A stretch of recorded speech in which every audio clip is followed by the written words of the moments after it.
Hello guys, girls and NBs out there, how are you getting on? This is Sean Ferrick for Trek Culture and I hope you are doing really well this week. Another wonderful week for Star Trek with 2 new episodes, but before I get into that, thank you so much as always to our sponsor Surfshark. Surfshark has quite literally made this season of ups and downs for Star Trek Discovery possible, and we cannot begin to describe how grateful we are. Now, they are wonderful, they are passing on a lovely saving to yourself.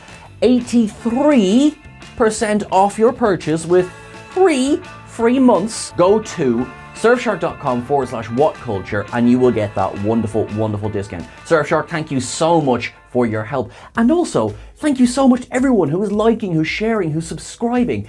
As of the recording of this, we're on about 186,000 subscribers. Probably by the time this goes out, that number will change. Chris will cry, a new graphic will be made, and for all of it, we will be grateful. If you haven't already, please smash that subscribe button. You are wonderful. Now you're probably screaming at me, Sean, will you get to the point? You know how this is going to work. We're going to go through all of the ups for the episode. We're going to go through all of the downs for the episode. Brace yourselves. It is time that we finally met the elusive Species 10C.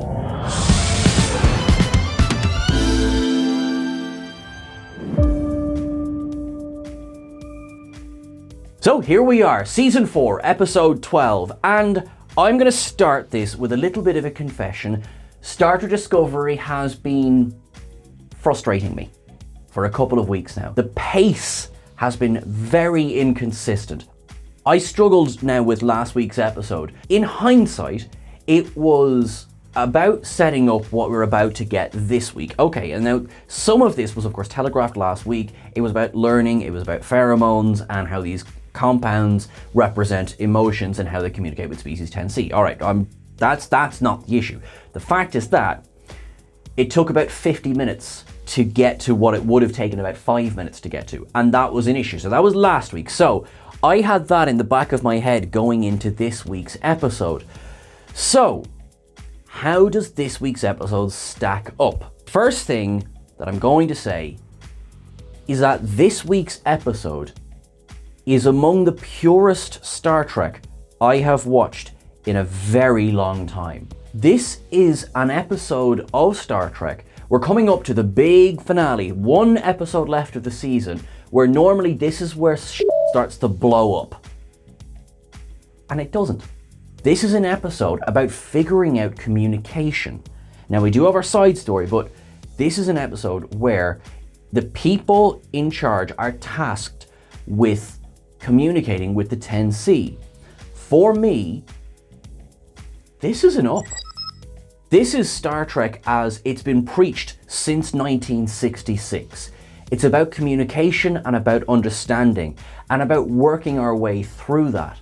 And where I've struggled with the pacing of this season, I found for myself the pacing of this episode makes up for a lot of that. I'll do a season wrap up when we get to it, probably include it in next week's ups and downs, because this feels like a mission statement, this episode.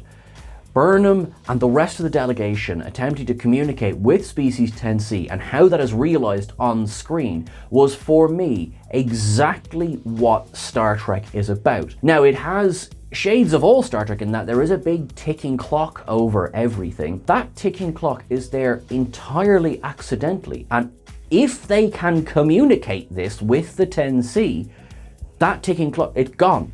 I really enjoyed the message of this episode, that we have this collaborative working together to understand differences. So it's a massive up. It's quite evocative of some of the finest sci-fi out there.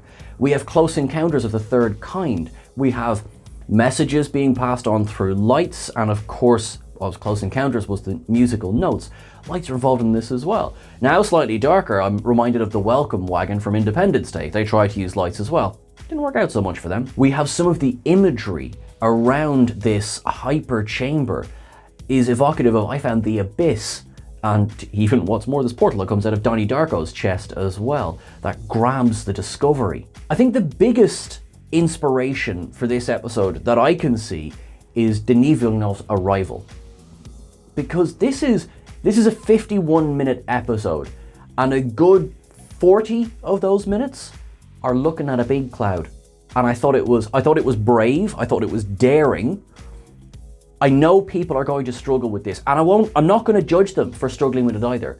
There's very little action in this episode. And this is part 1 of a season finale. It's a bit of a ride or die on whether you buy what season 4 is doing or not. And keeping an open mind helped. I won't lie. Some of season 4 has let me down, but I was invested enough in the characters and the overall threat that I was glad to get to here, and this absolutely delivered for me. Where I do have a down is it's in the parts of the episode that are less to do with communicating with 10C, and this is a down for me. I'm calling it the varying tones of the episode. As this superstructure, if you like, comes out, grabs Discovery and pulls it in to the 10C's environment, everyone just kind of calmly has a chat, really. You know, oh dear, oh yeah, Zora's feeling a bit funny, isn't she? Oh yeah, we better have a chat with Culber about that. This is what? You know, the ship has been grabbed by an external force, is being dragged into this thing, and Zora goes, actually, Paul, I have a bit of an issue here. You know, I've had this little bit of a kind of like a blind spot for a while now, and with the nature of the mission, I've chosen now as the time to tell you. We'll get to you in a little while, Zora. We'll get Culber to come down and have a chat with you, because right now we're a little bit busy. I have to get these .7s ready. What? Everyone's very chill right now. I didn't buy it. I'm sorry now. I thought it felt like these were filmed at different times and insert into the episode in this order. Only with the, we need to prepare the .7s, letting us know when in the story it comes. But everyone's way too chilled. I mean, the ship is being dragged back, and we're, you know, at least on the bridge, they are reacting to the fact that we're being dragged back into this thing. Nobody else seems to even look out a window. Zora's waited a very long time to tell Stamets that now she is feeling a bit of an issue, that there's a blind spot. So yes, that for me was, it was just a down in terms of the tone, and then there was, it felt like there was jokes being thrown in, and of course you have Reno's wit, which is welcome. I'll get to Reno. Does everyone realize the gravity of this mission? Because when we're talking about how they deliver the message, sure, everyone seems to. But then in any scene not including that, no one seems to have a clue. So that was an issue for me. Now, all right, let's talk about Reno. So Reno's getting an up from me this week. Reno and her interaction with Book. I've said, like, the only way for me that Book can be redeemed this season is if he takes Tarka down. It really is the only way. And we finally see that beginning to happen in this episode. And that's even with Tarka's backstory. So Reno figures out that Tarka's plan is in fact far more deadly than he has let anyone know. And the revelation of this is treated less as a massive cataclysmic change in the status quo of the season, and more of a, Reno talks to Book. Reno tries to make Book see sense. Meanwhile, she's trying to work out, she has a communicator stashed up her sleeve. She gives Book a bit of an actual heartwarming story about how grief blinds you. She tells Book the story of the loss of her wife, and when she signed on to the Hiawatha, they crashed. She kept an ensign alive for a week, not because the ensign had a chance of living, but because they had the same color eyes as her dead wife. And it's about how the pain of grief can blind you to the reality of your situation. Again, excellent point, very well made. Definitely an up for me this week. I actually have, get ready for this, Chris, I have an up-down. Tarka, this week, I get real shades of Soren from Star Trek Generations. I will do absolutely anything that I possibly can to get back to the Nexus or to Horus in this as well. To be fair, I buy Tarka in this episode, and the resignation he feels, and you know, that he genuinely does care for Book. I believe all of that. So I buy that, and I buy the performance this week. The down is that he's been sitting on the fact he's going to commit genocide. The fact that he's a shades of grey character, no problem with that. That is not my issue. Like, I never particularly thought him as a good guy. That's fine. His backstory massively helped. But that he would wipe out the 10C and allow the destruction of Ni'Var and United Earth, I don't buy it. I really don't. Not the way he's been going on for this season. Tarka is not so good of an actor that this is a big reveal this late in the season. I feel like this was almost thrown in because they had to end the story. And I feel dreadful saying that, I really do, because I don't know that that is the case at all. But because there was such a seismic shift this late in the game, we lose any sympathy for him. Any sympathy that had been bought with his backstory is gone. And that now, it's just a case of he has to be stopped. Sure, there's been villains like that in the past, that's absolutely fine. It now, everything rides on Book's shoulders. Because if anybody but Book takes Tarka down, we lose any empathy for Book, and Tarka's just another villain. They've really written themselves into a difficult position here. There is an episode left, there is every chance they can pull it off.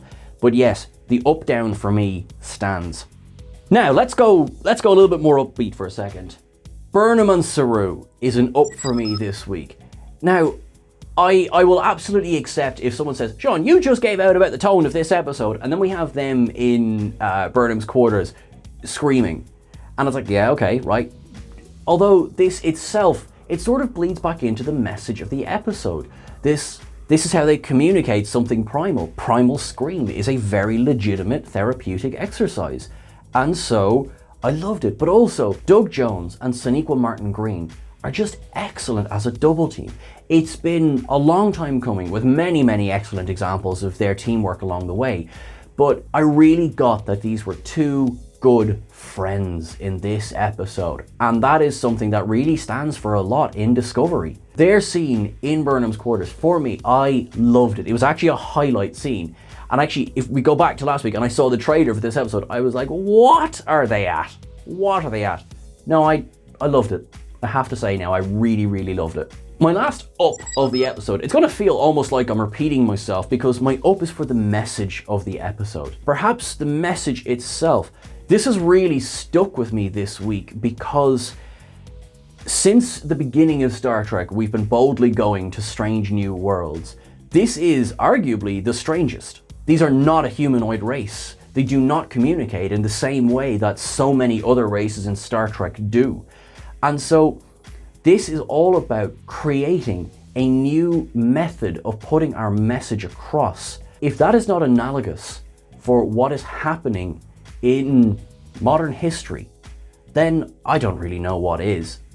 It's, we can talk to each other and yet not communicate, and that's what this episode is about. We can say, but doesn't mean we can understand. It's got shades of Star Trek IV, the one with the whales in it, because as Spock says, we can replicate the sounds, but not the language.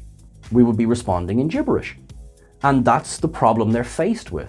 Dr. Hirai is able to understand some of the message, and it becomes a round table. The message of the episode is communication in general. And for me, that's why, even though the pace is quite slow, even though it's episode 12 of a 13 episode season, even though there is silliness and absence of logic in some scenes, the message of the episode is absolutely pure Star Trek to the core. And for me, that's why I really, really enjoyed this episode. Hop into the water, come for a swim, and take a trip with me to Cetacean Observations.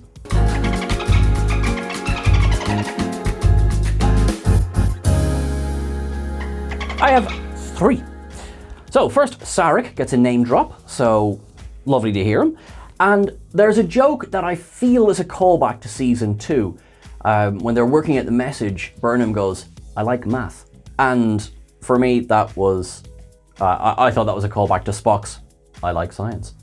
I really, really like that. The third one for me, totally subjective. The 10C create an environment in which our protagonists will be comfortable. I got a real sense of the Prophets in Deep Space Nine off that one. They create an environment that the person brings with them. Now, totally subjective, totally, like, if you didn't get that off that, that's totally cool. That's what I got off that. That's cool too. And that's kind of it. What?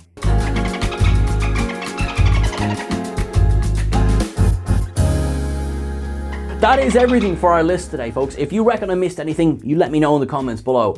Please, let me know what you thought of this episode particularly, because I think this is going to be a Marmite episode. I think this will be a love or hate it one, so you let me know. Don't forget to like, share, and subscribe. Remember, you can catch us over on Twitter at Trek Culture. You can catch myself at Sean Ferrick as well. Now, as always, to be serious, look after yourselves. Look after your friends and family. We know what's happening at the moment. We know how bad and how grim things look for some people. Please, jeti dovo I prostitati, live long and prosper. To my friends in the Ukraine, we are with you. We are sending our support. And we hope for the best here. We hope for a brighter tomorrow. Thank you very much, everyone.